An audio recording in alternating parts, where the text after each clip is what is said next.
Assalamualaikum warahmatullahi wabarakatuh. Bagaimana kabarnya anak-anak hari ini?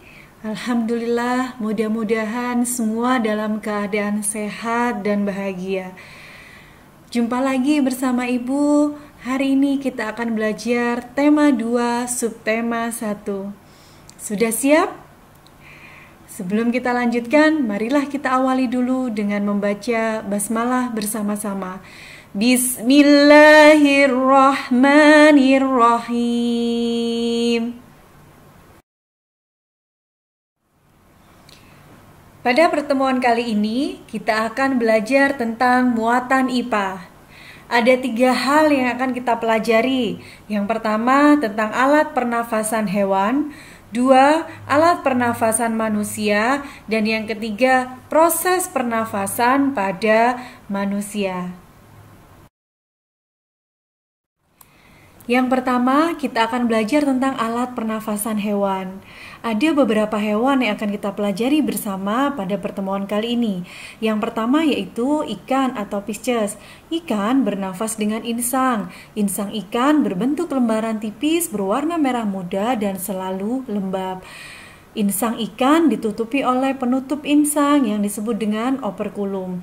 Bagaimana caranya oksigen masuk ke dalam tubuh ikan? Ketika mulut ikan terbuka dan operkulum menutup, maka air akan masuk. Bersamaan itu pula, oksigen masuk ke dalam tubuh ikan dan akan dilepaskan karbon dioksidanya melalui darah. Insang pada ikan berfungsi untuk pengeluaran garam dan juga sebagai alat penyaring makanan. Hewan yang kedua adalah cacing tanah atau vermes. Cacing tanah bernafas dengan permukaan kulit. Kulit cacing tanah selalu lembab. Bagaimana caranya oksigen masuk? Oksigen masuk di bawah permukaan kulit, ada pembuluh darah yang akan mengikat oksigen. Oksigen diikat oleh hemoglobin.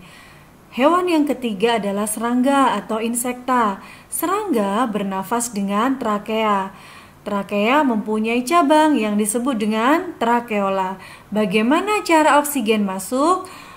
Oksigen masuk melalui stigma, lubang yang ada di kanan kiri serangga, kemudian masuk ke pori-pori di bawah kulit yang kita sebut dengan spirakel, diteruskan ke trakea dan trakeola. Karbon dioksida juga keluar melalui spirakel.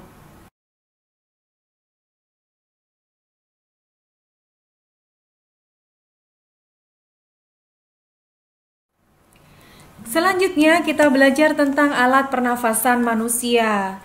Jika kita melihat gambar yang ada di depan kita, maka kita perlu sangat bersyukur sekali kepada Allah Subhanahu wa taala yang sudah menciptakan kita dengan sangat sempurna. Alat pernafasan manusia yang pertama adalah rongga hidung. Di dalam rongga hidung terdapat rambut-rambut yang bertugas untuk menyaring dan menangkap kotoran yang masuk bersama udara. Selain itu, rongga hidung juga bertugas untuk melembabkan udara yang masuk. Nah, tugas ini dikerjakan oleh selaput hidung. Yang kedua adalah faring. Faring merupakan persimpangan antara saluran pernafasan yang bagian depan dan saluran pencernaan pada bagian belakang. Di dalam faring kita jumpai epiglotis. Yang ketiga adalah laring. Laring terdapat di bagian belakang faring. Laring terdiri atas 9 susunan tulang rawan yang berbentuk kotak. Yang keempat adalah trakea. Kita kenal dengan tenggorokan. Di trakea ini terdapat jaringan yang disebut silia yang akan bergerak mendorong keluar debu-debu dan bakteri yang masuk bersamaan dengan udara. Yang kelima adalah bronkus. Bronkus merupakan percabangan dari trakea atau tenggorokan. Bronkus terdiri dari 2 bagian, bronkus kanan dan bronkus kiri. Yang keenam adalah bronkiolus. Bronkiolus merupakan cabang dari bronkus. Yang terakhir adalah alveolus. Gambarnya bisa kita lihat di sebelah Kanan, alveolus bentuknya seperti buah anggur. Alveolus ini punya tugas sebagai tempat pertukaran oksigen dan karbon dioksida. Alveolus dikelilingi oleh kapiler-kapiler pembuluh darah.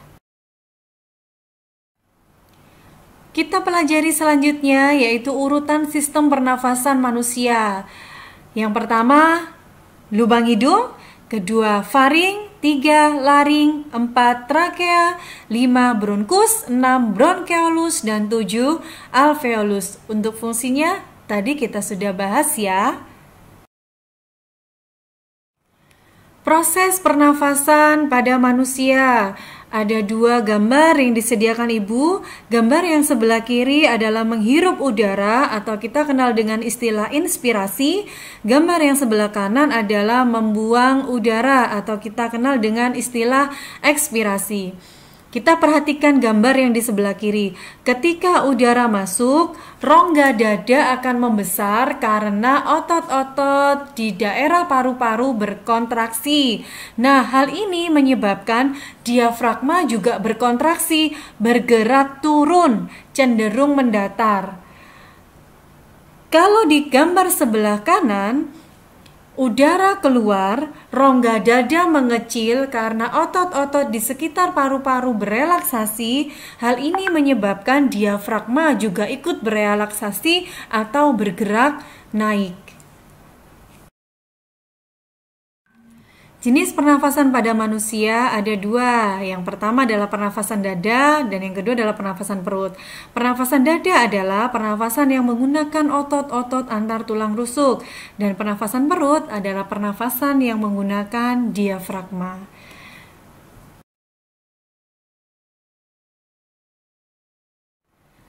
Alhamdulillahirabbil alamin.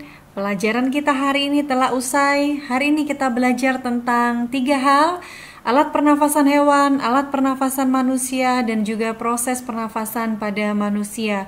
Mudah-mudahan bisa menjadi tambahan ilmu untuk anak-anakku semua, menjadi ilmu yang senantiasa manfaat dan barokah. Tetap semangat belajarnya, tetap bahagia, rajin beribadah. Mudah-mudahan semuanya berkah. Jumpa lagi di pertemuan selanjutnya. Terima kasih. Wassalamualaikum warahmatullahi wabarakatuh.